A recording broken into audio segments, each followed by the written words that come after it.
Question from here. Hi, Rene speaking I'm from Brazil. I see your country right behind you, and it's the same color as Canada. I don't know in what terms, it's not temperature. But my question is, data is not equal. You have a lot of data about certain people and a lot less data about less people. I mean, a lot of people. How do you deal with the inequality of the data availability? Data is not abstract. The data has some certain inequality around it. How do you cope with that? Yeah, I think two questions. I think the AI world has for years wrestled with issues of fairness and how we build systems that serve all people rather than people just most connected to the internet, for example. I will continue to wrestle with those issues. I hope that with data-centric AI, we can get things to work well, even with less amounts of data that might make things a little bit fairer. And I think I really like your remark that data is different qualities of data. One thing was data is food for AI, and for a long time it feels like we've been feeding AI systems a lot of junk food, and you can thrive eating junk food sometimes. But if we can engineer high quality nutrition for our AI systems, either for people with a lot of data or less data, hopefully they can help AI systems reach a high level of performance. Thank you. I want to get one more question from the online audience. So who in the room has a question? Yes. Yeah, Leandro Paula from São Paulo, Brazil. I would like to recommend to everybody, MIT has a very interesting channel, news.mit.edu. It's a very interesting blog, and a few days ago they had a very interesting article about how the brain, at least the brain of mice, they have a special process that localized in some kind of specific area, a very similar process. So when you're trying to make a decision and the result is unexpected, it forces you to rethink your whole strategy. It's a natural thing in the brain. And since our company's name is Darwin, my question is, how convergent do you think that the evolution of AI is convergent to the way our own brains developed?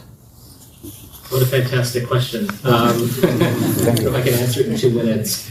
I mean, that to me is the ultimate question. My master's thesis, incidentally, 15 years ago, was on neuroscience and metaethics. And I was asking the question, can anything about the latest advances in brain science tell us anything about our foundational morality, like how we devise answers of right and wrong? And the conclusion, and this was in 2007, 2008, was that the brain is so phenomenally complex that the best we can do is just weak correlation. We can tell you, like, this part of the brain we think is involved in moral computation.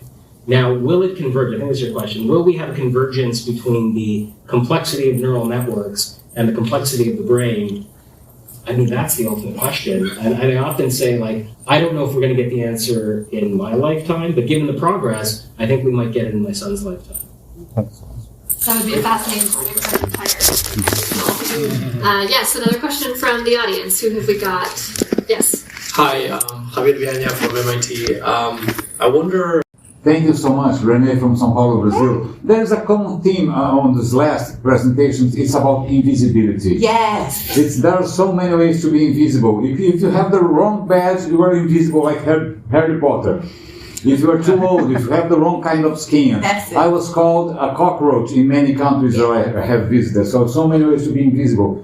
And there's one very interesting thing. When we talk about data and AI is proposing things about data that are available, but there are data that are completely invisible about people who are invisible.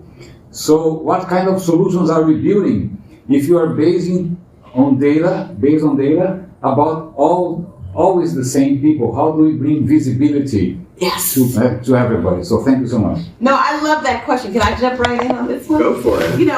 My colleague and friend, Renee Cummings, who is the AI scientist in residence at University of Virginia, she introduced me to, a few months ago, and we did a podcast where she was featured, this concept of what's called data trauma.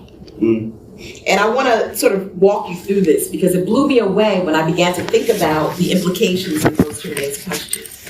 What does it mean? When we talk about AI, we often talk about the problem development, the data that we're training it on, the way that we're interpreting the outcomes or explaining them. But we never talk about the quality of the data. And the fact that the data in and of itself holds within it the wounds of our society. I don't care what people say. If you are training AI on criminal justice issues, and you're trying to make fair and equitable AI that recognizes who should be detained or who should be released, and we all know that particular algorithm I'm talking about, if it is trained on U.S. data, it is disproportionately going to overrepresent people of color. Overrepresented, because the historical circumstances with which our criminal justice system was actually designed is based upon the use of Black and brown men and women in general, who actually have been placed within the criminal justice system based on this, where they sit in the socio-structural ecosystem. So even though my friends, and I tell everybody this, just so you know, like she's not coming in here, being angry. I tell everybody you need a social scientist as a friend. I don't care who you are. If you are a scientist, an engineer, a data scientist, and you don't have one social scientist as your friend, you're not being honest to this problem, right? Because what happens with that data, it comes with all of that noise. And despite our ability as scientists to sort of tease out that noise or diffuse other noise, you still have the basis and the foundation for the inequality. And so one of the things I try to tell people, it's probably okay for us to recognize the trauma of the data that we're using. It's okay for us to realize that our models will be normative in the extent to which there will be bias. Technical bias, societal bias, outcome bias, and prediction bias. But we should disclose what those things are. Yeah. And that's where my work in particular has become really interesting to me as a person who is looking at this as, the use of proxies and the use of data. For me, it becomes what part of the model is much more injurious to respondents and to outcomes. And what part should we disclose that we just don't have the right data to predict accurately without some type of, risk to that population. Yeah. So to your question, I think if we acknowledge that, I think then we can get to a point where we can have these honest conversations on how we bring interdisciplinary context to certain situations. We've got another question, Senator. Yeah, on the left. Oh. I know, right? I'm going to him, he's going to him. Hey, Nicole, thank you for your perspective. My name is Cal.